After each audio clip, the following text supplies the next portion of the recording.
ماشاء اللہ کیا بات ہے بھائی، 1 منٹ اور 25 سیکنڈ کا یہ کلپ ہے ڈاکٹر مسد الدین عثمانی رحمۃ اللہ علیہ کا۔ بالکل ہمارے دل کی آواز ہے۔ اس وجہ سے ہمیں ڈاکٹر عثمانی رحمۃ اللہ علیہ سے محبت ہے کہ کس طرح انہوں نے بالکل کوئی کوئی گنجائش باقی نہیں چھوڑی ہے، اس طرح جوش اور جذبے کے ساتھ کہ جس نے اللہ کے ساتھ کوئی چھیڑ کی ہے، اللہ کی کتاب کے خلاف جس نے عقیدہ بنایا ہے، وہ امام اور امام زادہ اور امیر تمہارا ہوگا۔ ہمارے لیے اس کی بالکل حیثیت جو ہے ایک نجس کیڑا جو نجاست کو دھکیلتے ہوئے چلتا ہے، اتنی بھی حیثیت ان کی نہیں ہے جنہوں نے ہمارے مالک کی کتاب کو پیچھے کر کے اپنی چلائی ہے۔ یہ پکار کا شرک جس نے کیا ہے، چاہے محمود الحسن ہو یا واسطے وسیلے کا شرک، یہ سارے دیوبندیوں نے اور صوفیوں نے یہ واسطے وسیلے کا ایک شجر خبیثہ لگایا ہے اس کی، یا یہ واسطے وسیلے اور اس کے بعد یہ سجدہ تعظیمی کا یہ محمد حنیف نے کیا ہے، اس کی کوئی حیثیت نہیں ہے ہمارے نزدیک۔ بالکل ہمارے یہی جذبات ہیں جو ڈاکٹر عثمانی رحمۃ اللہ علیہ کے، کوئی بڑے سے بڑا ہو، تمہارے نزدیک وہ بڑا ہے، ہمارے نزدیک کوئی اس کی اہمیت نہیں، چاہے وہ صدر مملکت ہے، چاہے وزیر اعظم ہے، جرنیل ہے، کرنل ہے، برگیڈیئر ہے، جو بھی ہے، جس نے بھی اللہ کی کتاب کے خلاف کوئی بات اٹھائی ہے وہ ہمارا دشمن ہے، ہم اس کے دشمن ہیں۔ کوئی بھی ہے، کوئی بادشاہ ہو، بادشاہ زادہ ہو، اور قیامت تک کے لیے دشمنی ہے، پھر ہمیشہ ہمیشہ کے لیے، جب تک اللہ کی عدالت میں یہ فیصلہ نہیں جائے گا۔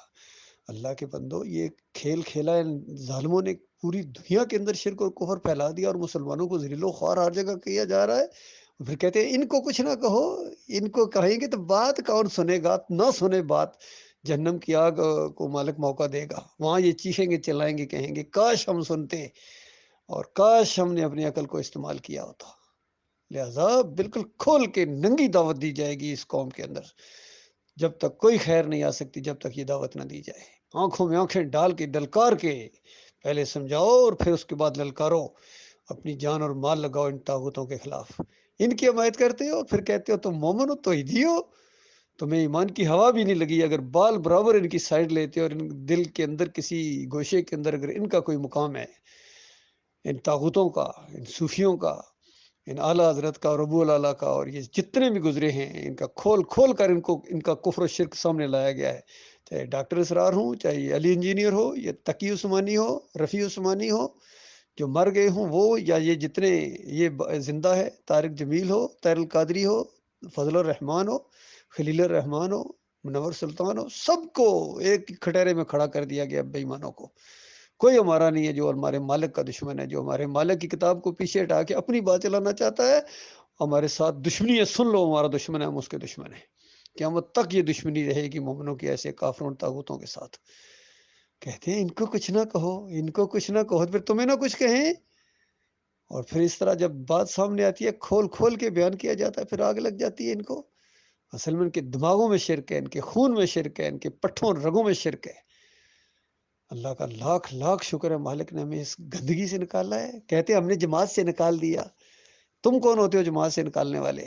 تمہارا عقیدہ خراب ہوا، تم نکلے ہو جماعت سے، ہم نے تمہیں نکالا ہے۔ جماعت اپنی جگہ قائم ہے، جو ایمان خالص کے اوپر ڈاکٹر مسعود الدین عثمانی رحمۃ اللہ علیہ کے اس دور کے اندر جو جماعت قائم ہوئی ہے، یہ مومنوں کی جماعت ہے، چاہے تھوڑی ہو چاہے زیادہ ہو، چاہے ایک رہ جائے، اکیلا مومن رہ جائے وہی مومن ہے، باقی سارے نمک حرام اور غدار ہیں جو اس دعوت کے خلاف ہیں، توحید کی دعوت جو نہیں اٹھاتے ہیں، طاغوت کو للکارنے کی جن کے اندر ہمت نہیں ہے۔ سن لے کہ میرے ساتھ دشمنی ہے، ہمارے ساتھ دشمنی ہے اس کی، کوئی ہم سے کسی چیز کی وہ نہ رکھے امید، کبھی اپنا وقت ضائع کرو گے۔ ہم نے اللہ کے راستے میں قدم ڈالا ہے، سارے طاغوتوں کو للکارا ہے، اور اللہ سے بڑی امیدیں ہیں، اللہ تعالیٰ اس ایمان کی دعوت کو آگے بڑھائیے، مضبوط ترین جماعت بنے گی انشاءاللہ دنیا میں، اس کے ذریعے انشاءاللہ رنگے جہاں بدلی ہوگا، انقلاب آئے گا، بہت بڑا انقلاب آئے گا، اسلام اپنی پوری شان و شوکت کے ساتھ آئے گا، اور اس طرح بھیک مانگنے کے ووٹوں کے ذریعے جو ہے نا خیرات مانگنے کی ضرورت نہیں پڑے گی، کفر و شرک کا جنازہ اٹھے گا، جس طرح بتوں کو توڑا گیا تھا اس طرح ان مزاروں کو توڑا جائے گا، ان درگاہوں اور مندروں کو، مسلمانوں کے جو مندر ہیں ان کے اندر یہ گدیاں لگی ہوئی ہیں، کوئی گولڑا شریف ہے تو کوئی بری سرکار ہے، کوئی داتا صاحب ہے جی، کوئی بلے شاہ جی، ایک سے ایک، کوئی چشتی صاحب ہے جی، کوئی عبد القادر جیلانی، ایک سے ایک بڑا، یہ بیٹھے ہوئے گدیوں کے اوپر، اور اللہ کے دین کو انہوں نے بالکل پسے پوش ڈال دیا ہے۔ اللہ کے بندو، ایمان کی دعوت، یہ توحید کی دعوت، یہ بچوں کا کھیل نہیں ہے، نہ ہی مردوں کا کام ہے، نہ مولویوں کا کام ہے، یہ ان کے بس کی بات نہیں ہے، نہ ان کی یہ فیلڈ ہے۔ یہ تو انبیاء اللہ تعالیٰ نے بھیجے ہیں ہمیشہ، جہاں مردوں کی رہنمائی کے لیے کتابیں اتاری ہیں۔ اللہ تعالیٰ غور و فکر کرنے کی توفیق عطا فرمائے۔